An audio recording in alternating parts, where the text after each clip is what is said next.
Vozes do Planeta, com Paulina Chamorro. Muito bem, começando mais um episódio do Vozes do Planeta. Estamos na reta final do ano e por isso reservamos algumas conversas muito especiais, como é que a gente vai ter hoje, para a gente encerrar esse ano de muitos desafios, de muitas histórias, não sempre, e a maioria delas não tão boas, mas a gente queria encerrar também esse ano, tendo mais uma vez a participação do Cláudio Ângelo. Quem acompanha o Planetinha desde o início sabe, Cláudio foi nosso grande colaborador nos anos mais difíceis para falar de questões ambientais, num espaço que ele tinha, inclusive com divulgação de música e tudo. Sempre um prazer te receber aqui, Cláudio Ângelo. Olha aí, seu ex-funcionário preferido. Ex-funcionário não, colaborador ocasional. Bom, o Cláudio Ângelo... Frila fixo. Um frila fixo não remunerado, voluntário. Como vocês podem ver, a gente está morrendo de saudade da participação do Cláudio.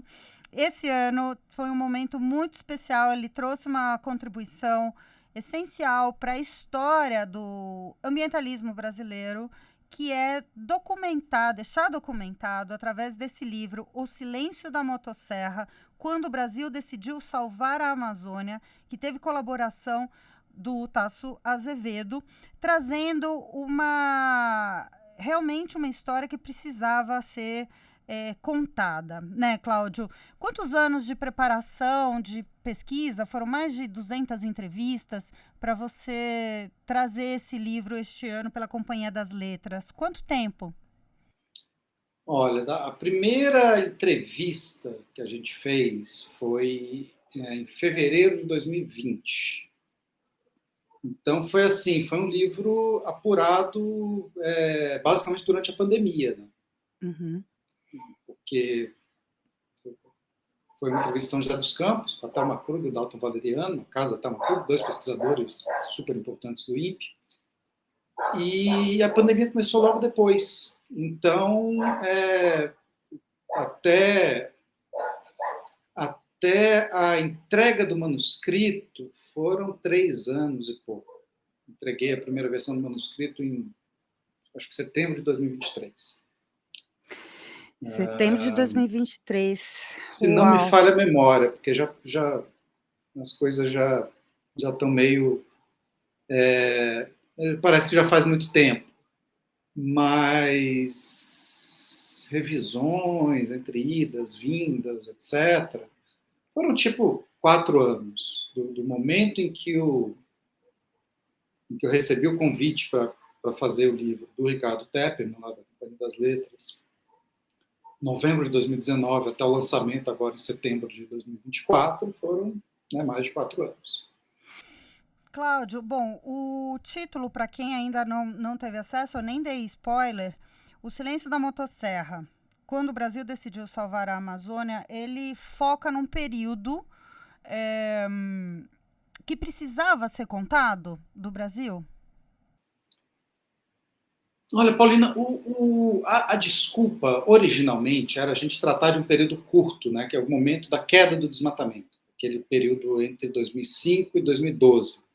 2005 com as operações da Polícia Federal, mais um monte de coisas, circunstâncias que acontecem, as medidas do governo, etc. O desmatamento começa a cair vertiginosamente, cai 30% num ano, e continua caindo nos anos seguintes, até 2012, que aprova-se o Código Florestal, acontece também mais um monte de coisas, e o desmatamento para de cair.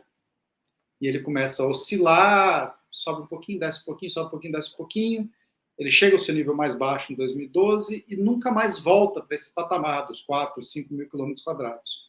E explode no governo Bolsonaro. E agora a gente está tentando, né, volta Lula, volta Marina Silva, o desmatamento já está caindo, a taxa de desmatamento já está caindo por 2 anos seguidos, e a gente espera que agora seja para valer.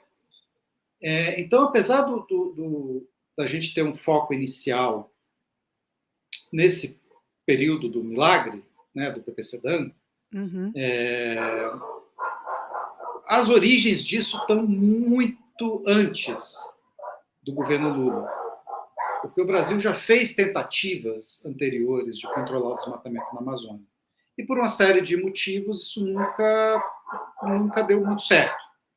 Mas já houve medidas, pouca gente lembra, mas o governo Sarney adotou medidas super estritas de tentar combater o crime ambiental na Amazônia. A primeira operação do IBAMA, aliás, o próprio IBAMA, né, foi criado no governo Sarney, em 89. Uhum. Muito por conta de pressão internacional, mas a gente teve coisas acontecendo na década de 80 no Brasil. No Fernando Henrique, o desmatamento foi o mais elevado da história, mas, ao mesmo tempo, criaram-se algumas ferramentas naquela época que depois viriam a ser usadas, né? Acho que a grande sacada do governo Lula e da equipe que estava no Ministério do Meio Ambiente nos governos Lula 1 e 2, foi usar um kit de ferramentas técnicas, científicas, de monitoramento, além de um cacife político que havia, né, por conta da figura da Marina Silva e do apoio que ela tinha do Lula para tocar agendas dentro do governo, isso tudo foi empacotado e testado em campo pela primeira vez no governo Lula, mas os antecedentes dessas políticas de combate ao desmatamento já estavam mais ou menos colocados quando o governo Lula começa. Então, é o que a gente fala, as políticas de combate ao desmatamento, elas se apoiaram sobre ombros gigantes, porque não é como se o Brasil tivesse passado as décadas desde a redemocratização, simplesmente assistindo inerte o mato queimar. O governo tentou fazer coisas, mas por uma série de razões que a gente conta no livro, essas coisas elas só começaram a dar resultado de verdade nesse período do PPCDAN. Então, assim, acho que o recado é que é um trabalho lento e que se baseia numa espécie de consenso ao qual a sociedade brasileira chegou, de que desmatamento é ruim, a gente precisa acabar com ele. Uhum. Tem uma história bem na abertura, né, que você faz, né, esse paralelo de como é que a gente foi se acostumando, né, com a história do desmatamento, mas ao mesmo tempo no livro você traz isso que você estava citando, não foi de uma hora para outra, veio toda uma construção.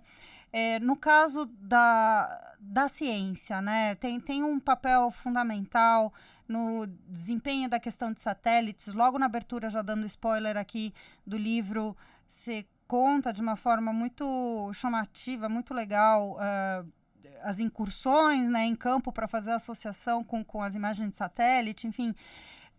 O papel da ciência nessa história positiva também tem que ser reconhecido, né, Cláudio? Não, é absolutamente fundamental.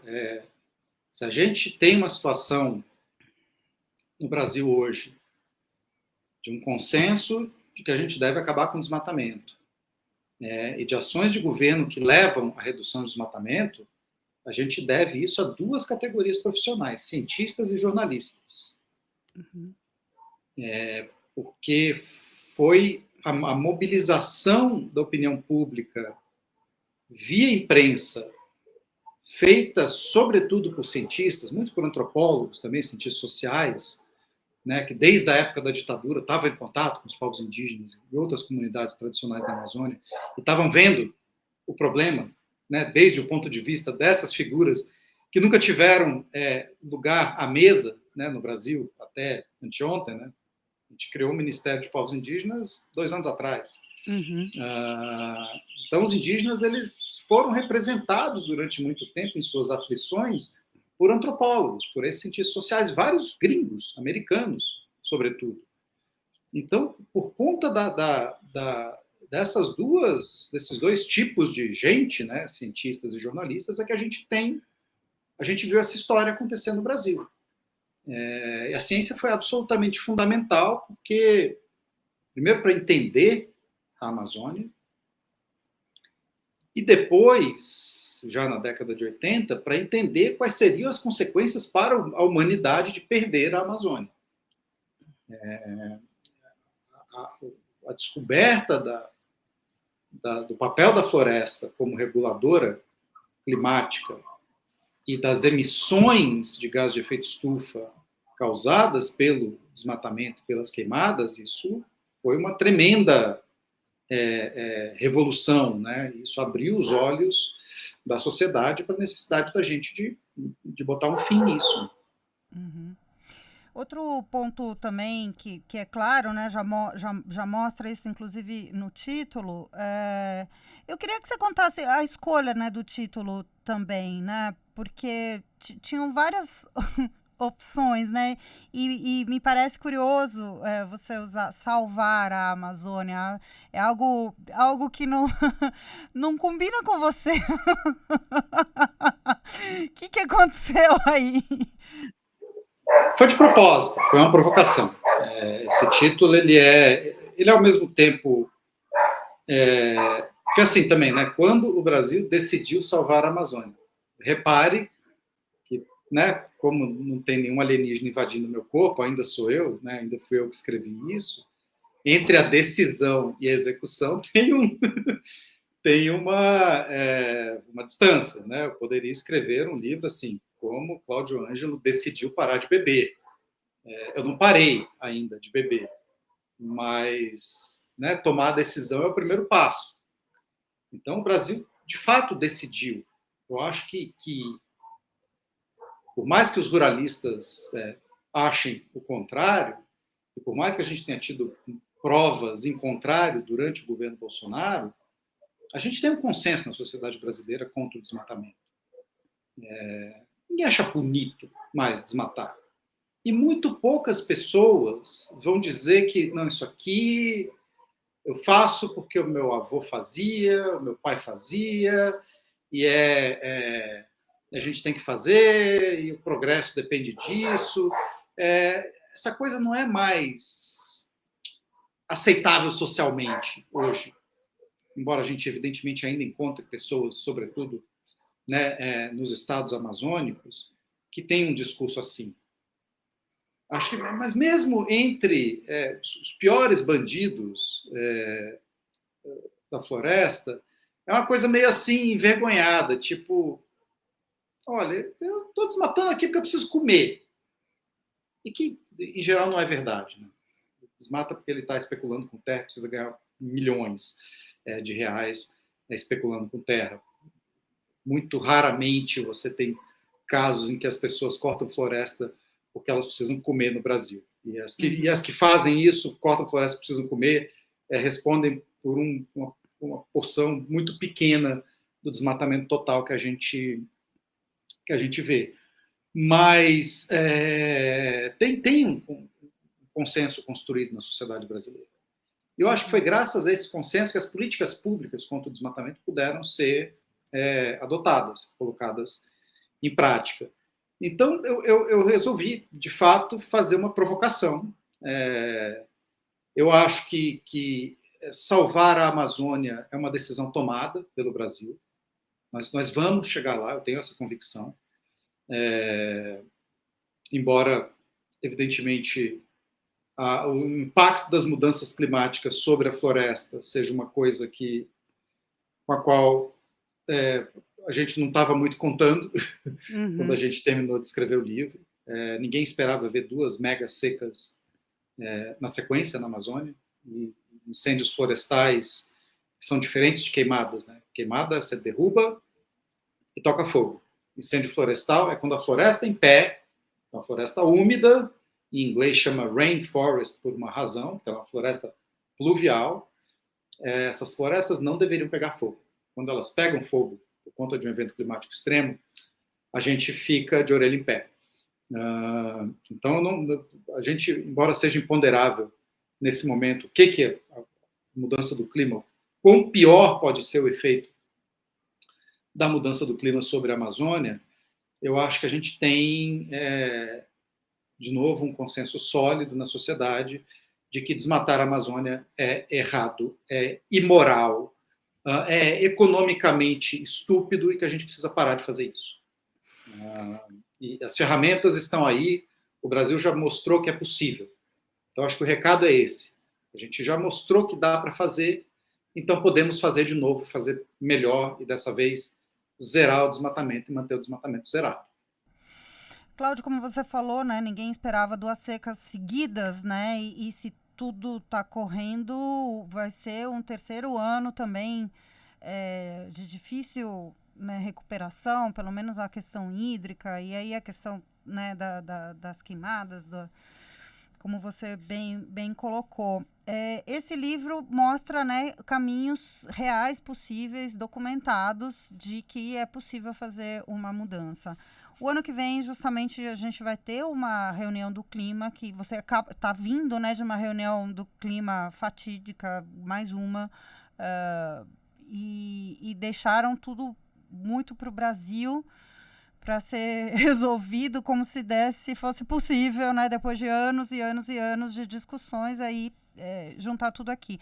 E vai ser justamente numa cidade, numa capital amazônica, num período que vai estar com queimadas novamente, e, enfim, com sérios problemas para serem resolvidos globalmente, né, Cláudio? Como é que você vê essa perspectiva assim, a curtíssimo prazo, né, que é agora o ano que vem? Sim, tem muita expectativa, como você falou, em torno do Brasil. Eu brinco que você anda nos corredores das COPs, descobrem que você é brasileiro, as pessoas te pedem casamento, as pessoas acendem uma vela para você, fazem orações, se ajoelham e falam: ufa, que bom, um brasileiro para salvar esse negócio agora. E assim, né, devagar, menos pessoas, porque por melhor que seja a diplomacia brasileira, ela não tem condições né, não vai ser o Brasil que vai salvar o mundo. A gente não conseguiu fazer isso em 30 anos, o contexto geopolítico não vai estar melhor ano que vem do que neste ano, né, ao contrário. A gente tem os Estados Unidos saindo do Acordo de Paris, e na melhor das hipóteses, eles vão sair quietinhos.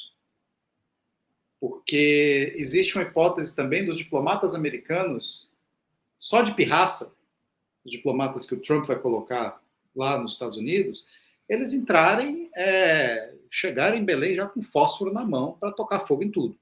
Né? E bloquear tudo no melhor estilo, que os Estados Unidos sempre fizeram, né? Nas conferências do clima, mas eles jogarem muito juntos com a Arábia Saudita, Rússia e outros países que se dedicam, né, entrando, saindo a melar esse processo. Então, as coisas vão ficar piores, não vai ter dinheiro, mais do que teve esse ano, a Europa continua com o escorpião no bolso, embora não é que falte dinheiro, o que falta é vontade de mobilizar o dinheiro de onde ele precisa ser mobilizado, né? Redução de orçamentos militares, que não dá para falar isso na Europa, que está com a guerra no seu quintal, subsídio ao combustível fóssil, tudo tem de onde tirar dinheiro, mas não vai ter a grana. Então, assim, isso já coloca... A gente sai de Baku né, na última Copa, a Copa 29, com um grau de confiança entre os países no chão, e por pouco a gente não teve uma situação de colapso à la Copenhague, a Conferência do Clima de 2009, que implodiu. Essa implosão não aconteceu, mas o grau de amargura e desconfiança, ele está, se não tão grande quanto, quase tão grande quanto esteve no pós-Copenhague. Então, Belém vai ter tarefas muito difíceis. A primeira delas é recuperar a confiança entre os países. Como é que você faz isso com um processo que está sendo tão questionado? Como é que você faz isso num país que é um grande produtor e exportador de petróleo? Mais um, né, que a gente vende 4 COPs em países produtores de petróleo. Né? Reino Unido, Egito, Emirados Árabes, Azerbaijão, cujo presidente diz que o petróleo é um presente de Deus. Acho que o Lula ainda não falou isso. Felizmente, Lulinha, fica a dica, não repita essa frase.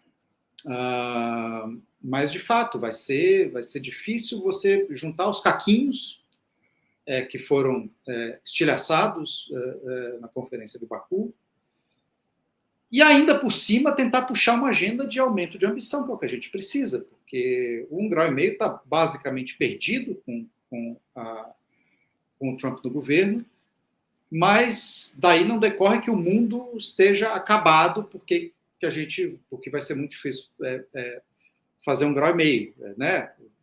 1,6 é melhor que 1,8, que é melhor que 1,9, que é melhor que 2, que assim por diante. Então, o Acordo de Paris ele ainda está de pé, apesar desse objetivo mais, que é o que todos nós gostaríamos, né, de 1,5 graus, ele está muito na esfera, praticamente na esfera da impossibilidade agora.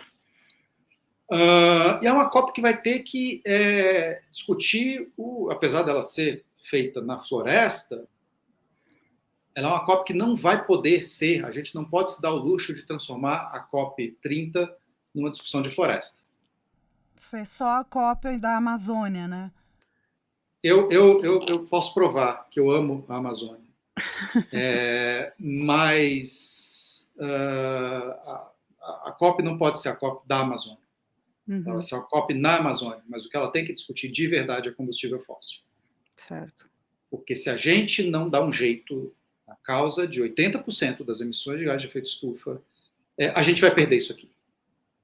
De qualquer maneira, por conta de mega estiagens, incêndios florestais catastróficos. Então, a gente precisa dar um jeito nos combustíveis fósseis. Isso é o que a gente, né, sociedade civil brasileira e sociedade civil internacional, gostaríamos que fosse a grande agenda da Conferência de Belém. Porque sem ela não tem salvação possível, nem para a Amazônia, nem para os recifes de coral, nem para as populações pobres dos países pobres, para as Filipinas, para a Indonésia, para Recife, enfim. Sem isso, a gente entra num cenário muito, muito, muito, muito grave, imponderável de aceleração do aquecimento global.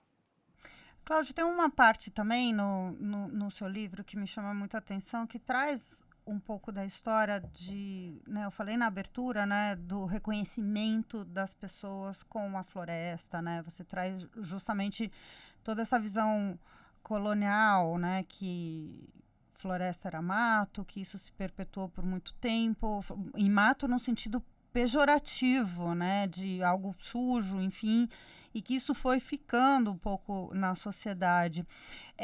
De que maneira agora a gente está vindo assim de processos que estão, através de rede social, trazendo um novo engajamento, né, da sociedade, uma nova percepção, até porque você tem a possibilidade de ter mais acessos, né, a vídeos, enfim, a próprios povos originários produzindo materiais, a gente tendo uma nova relação visual, né, com a floresta. Você acha que por aí também vem algum caminho de um novo reconhecimento da sociedade brasileira com a floresta? E por que isso seria importante ou não? Eu acho que sim. O Zé Augusto Pado, historiador, e o Ricardo Arndt, jornalista, que foi meu chefe, Priscas Eras, eles escreveram muito sobre essa paixão declarada que mascara um ódio privado do brasileiro pela natureza. Né? A gente adora bater no peito e dizer a Amazônia é nossa. Nós temos a grande floresta, etc, etc. Mas no fundo, o brasileiro acha essa coisa um horror. Acha que índio é a coisa mais cafona do mundo. Acha que a floresta é um lugar é o que você falou, é um mato, uma coisa suja, é o atraso, é o subdesenvolvimento.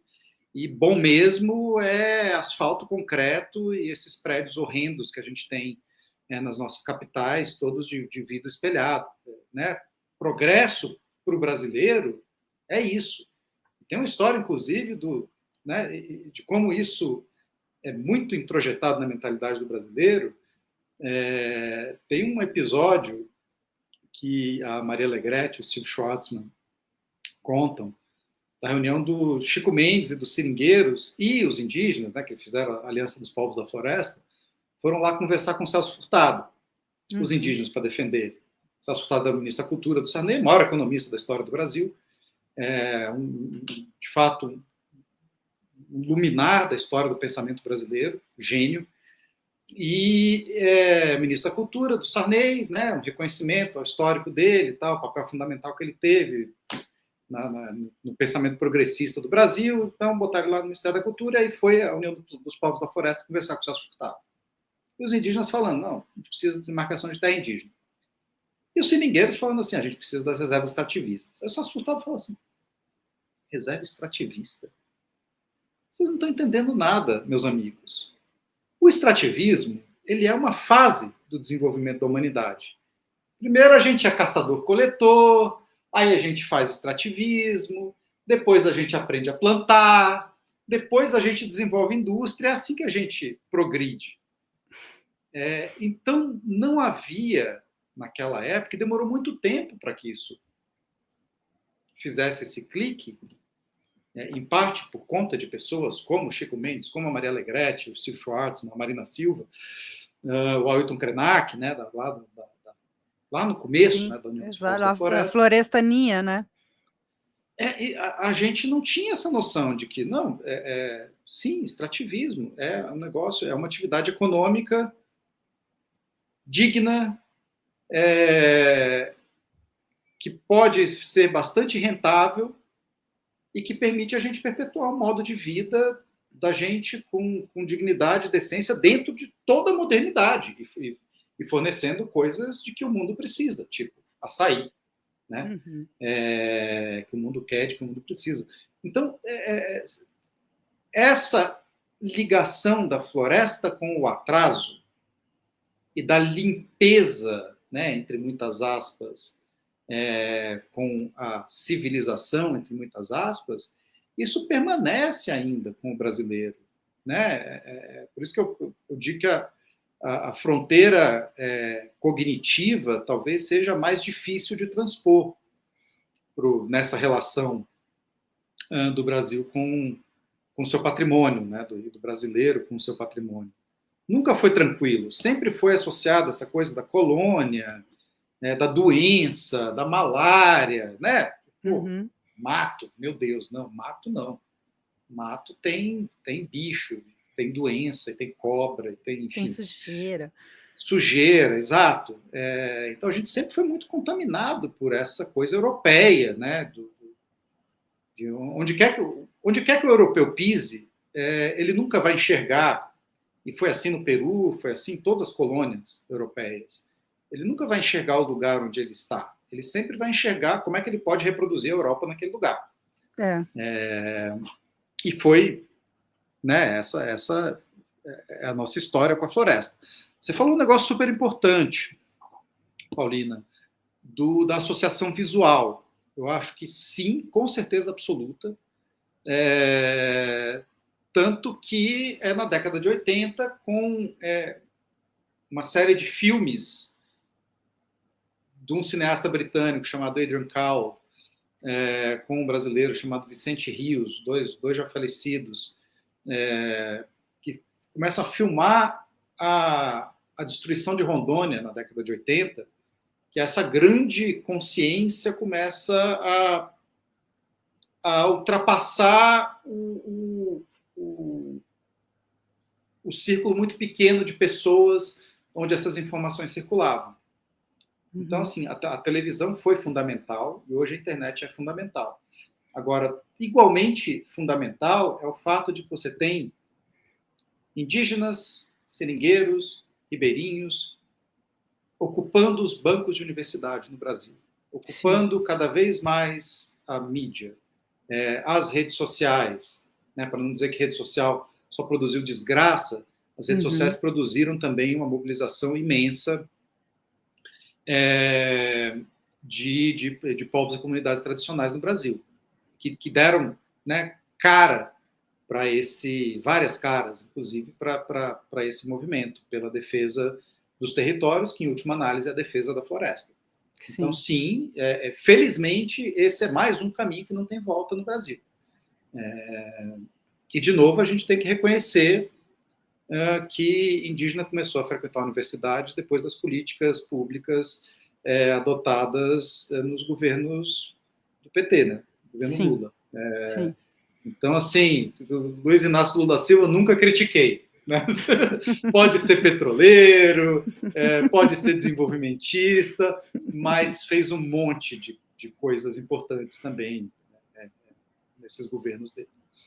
Cláudio, vamos falar agora da colaboração preciosa. Assim como você falou que foi através de cientistas e jornalistas, né, que se contou essa história, se avançou nessa história, né, para ter um período, né, onde realmente as pessoas e políticas e tudo confluindo para que salvar a Amazônia, você jornalista e o Tasso, né, um pesquisador, vocês se juntaram aí, você teve a colaboração. Fala um pouquinho do trabalho que vocês fizeram juntos.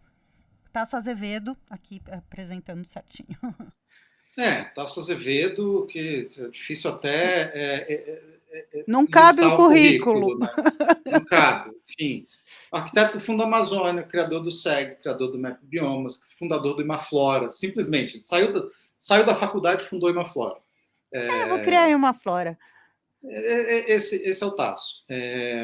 O Tasso, a gente fez muitas entrevistas juntos. E eu acho que o Tasso verbalizou, durante o começo da apuração, ele verbalizou uma coisa pela primeira vez, né? Nem lembro mais com quem, acho que foi com o Fernando Henrique que a gente estava conversando. Que ele fala assim, não, porque esse momento crucial foi 88, 89.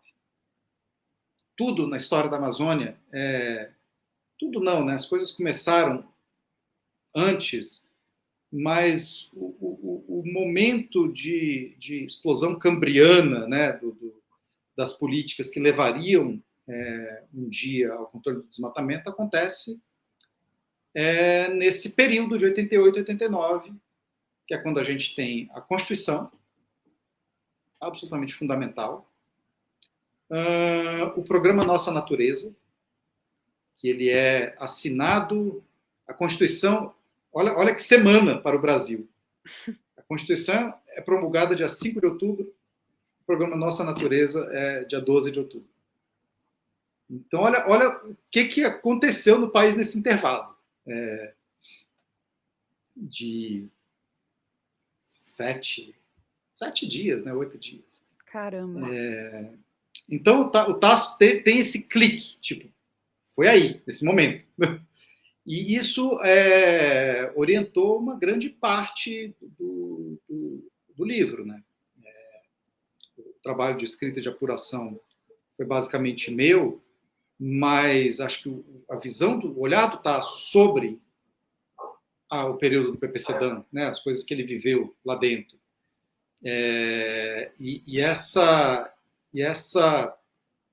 esse insight sobre esse período de 88 e 89 ajudaram a gente a organizar as coisas do jeito que o livro saiu. Então foi super importante e eu particularmente acho que é o pedaço que eu mais gosto do livro, porque são as histórias que eu não conhecia. Parte delas eu vivi, né? Acompanhei como jornalista, etc, etc. Mas a coisa mais legal para mim foi descobrir todo esse período que eu não vivi e as histórias que eu não conhecia. E já sinto saudade. E já sinto saudade. Porra. Tem essa percepção já logo na abertura do livro, para vocês que estão agora muito curiosos, corre, Companhia das Letras, se preparem para a COP 30, sabendo história, com dados, documentos, análises e muitas entrevistas, muitas vozes, né, foram ouvidas para serem colocadas, mas tem essa ressalva já logo de cara no livro, né, Cláudio, de que a gente está falando de um período de prosperidade no Brasil, de equilíbrio econômico, ou seja, a associação, né, de desenvolvimento não é associado ao desmatamento, né? Então, isso fica muito claro quando vocês contam sobre este período, quando o Brasil decidiu salvar a Amazônia e do silêncio da motosserra, né, Cláudio? A grande descoberta, digamos assim, né, a grande conclusão do PPCDAM, do Plano de Prevenção e Controle do Desmatamento na Amazônia, é que as curvas de destruição da floresta e de PIB e produção agropecuária são descoladas. O Brasil reduziu o desmatamento, cresceu a produção de soja, cresceu a produção de carne, cresceu o PIB. Tanto o PIB nacional, né, que nesse período teve maior crescimento desde a redemocratização, mas o PIB dos estados amazônicos também cresceu. Então, assim, de novo, o Brasil descobriu que você pode desenvolver uma economia sem transformar em cinza o seu maior patrimônio, que é a floresta amazônica. Dá para fazer isso. Nós já chegamos muito perto de fazer isso e podemos fazer mais. E temos que correr porque a gente não pode deixar que a crise do clima nos alcance, né? Então, acho que zerar o desmatamento e recuperar florestas maciçamente na Amazônia e nos outros biomas do Brasil são fatores de criação de resiliência contra impactos do clima que a gente não sabe de que jeito nem quando vão vir, mas que virão no futuro. Muito bem, hoje aqui no Vozes do Planeta, nas edições aqui, no fechar do ano, Cláudio Ângelo falando sobre o silêncio da motosserra, quando o Brasil decidiu salvar a Amazônia, o seu livro, pela Companhia das Letras. Recomendo, ainda não terminei, Cláudio, mas tá muito legal a forma como tá narrada a história, tá muito legal. Parabéns para você, parabéns para o Tasso. E queria também te contar que aqui, esta é uma entrevista que foi pedida pelos ouvintes. Eu coloquei certo dia, há uns 2 meses, quem vocês gostariam de ouvir, e teve muitos pedidos de Cláudio Ângelo aqui de volta para o Vozes do Planeta. Então, olha aí. Está convocado. Servir bem para servir sempre, como diz o Roberto Caes, nosso amigo. E está convocado para o ano que vem, assim que você tiver uma brecha na sua concorrida agenda, os microfones aqui do Vozes do Planeta sempre estarão abertos para você. E deixo aqui minha grande admiração sempre pelo seu trabalho, pela sua, enfim, perspicácia em tantas coisas. E, lógico, nesse humorzinho carinhoso que você traz aí. Não falei também nenhum palavrão aqui hoje ainda. Não, você tá deixar registrado. Tá um lorde, o menino lança livro, tá lorde demais. Cláudio, muito obrigada por essa conversa aqui hoje no Vozes do Planeta. Obrigado, Paulina. Beijo para você, beijo para os ouvintes, assistentes agora. assistentes. Mais uma coisa que eu esqueci, que tem que deixar registrado aqui. A sua entrevista, que a gente fez, sei lá quantos anos atrás, está em 5º lugar das entrevistas mais ouvidas da história do Vozes do Planeta. Tá? Então, os ouvintes querem Cláudio Ângelo. Falta agora salvar a COP30. Então fácil. Pronto, 2025 está convidado, vou te encher o saco para você vir falar mais aqui no Vozes, quando você tiver uma brechinha aí, tá bom? Valeu. Boa. Obrigado. Beijo. Beijo. E a edição aqui do Vozes do Planeta, temos os trabalhos técnicos e também a gravação do Vitor Presotto. Nós temos na produção o André Cazé e também na edição de vídeo agora do Silvio De Angelis.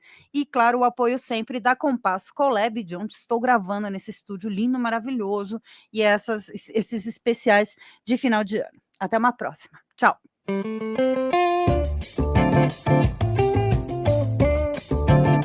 Vozes do Planeta, com Paulina Chamorro.